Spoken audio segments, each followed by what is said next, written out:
Assalamu alaikum. Hello friends, how are you? Welcome back to our new video.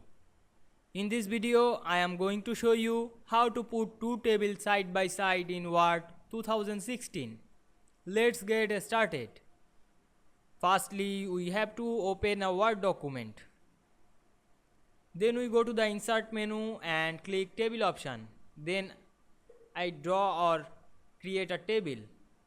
Now we can see here we create a table. Now we resize the table short.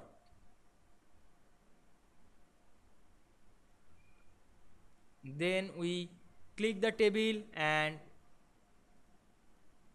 click on your mouse right button.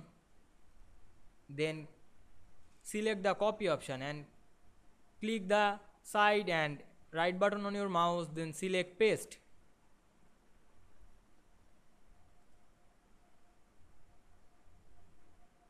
Or you go to the insert menu and click table, create another table,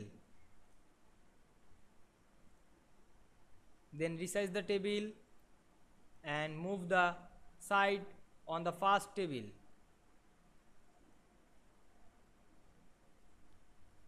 Now we can see here we put two tables side by side in this Word document very easily.